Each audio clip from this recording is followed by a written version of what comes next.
Share my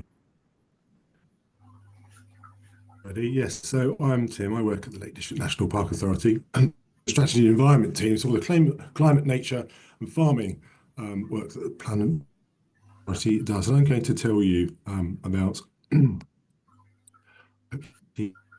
slide. There we go. So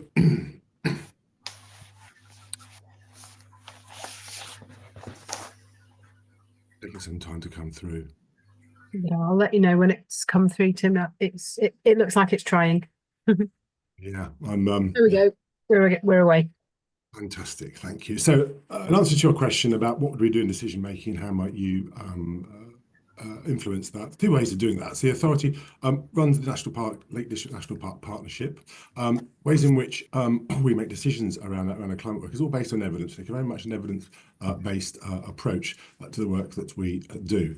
And that comes from our State of the Park reporting, that comes from a range of other evidence. We're a World Heritage Site as well, so you have to be cognizant and aware of what UNESCO would like us to do to be able to look after and sustain spectacular landscape. Sorry, I'm just going to ask you to slow down. I know you've only got 5 minutes, but just slow down a tiny bit because the audio will be clearer.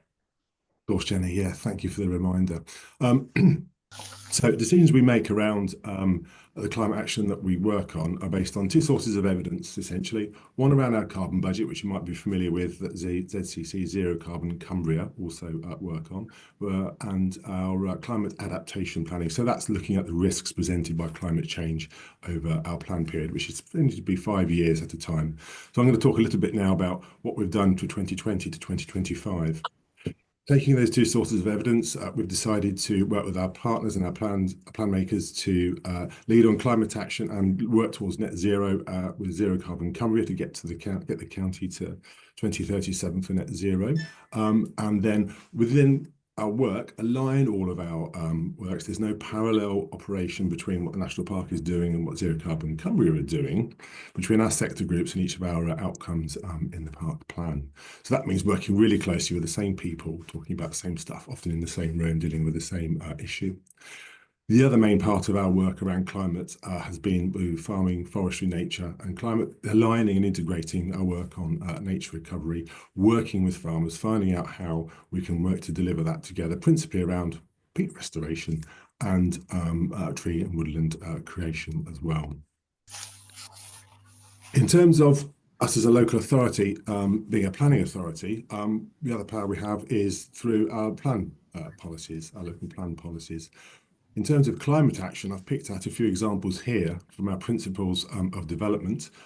So that's around all applications that come to us for planning are passed through our policies to check that they avoid flooding or help further reduce them, through to ensure resource efficiency, conserve and enhance the special landscape, look at using sustainable production of food, water, raw materials and energy. All of those are around focusing in on our work to be able to make decisions on helping combat climate change in the future. How you might be able to influence that, there's a few ways. In terms of our partnership plan, we're writing our new plan from 2026 to 2031 this year. The output from the Climate Change Assembly here, we will use and put that into our plan making in terms of taking your ideas and recommendations and turning that, I hope, into action.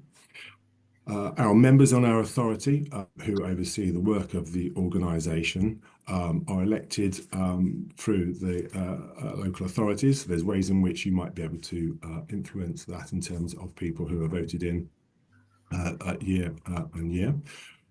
We run consultations on both our local plan and also our partnership plan. So our partnership plan consultation will be out for you today later this year in two ways. One, a very early consultation in the next 12 weeks, and then a consultation in them. So please do look out for that. Then when we get to our local plan, which will start next year, we will have a series of leading up until the publication of the policy to be able to have your input. Just under 1 minute left, Tim. Thank you. That's great stuff. That sort of rounds off where we are in terms of as a National Park Authority. Our ability to make decisions, our partners, the influence we have over that, the leadership we've been doing in action and with Zero Cumbria, and then ways in which I hope I've shown you you could be able to influence some of that.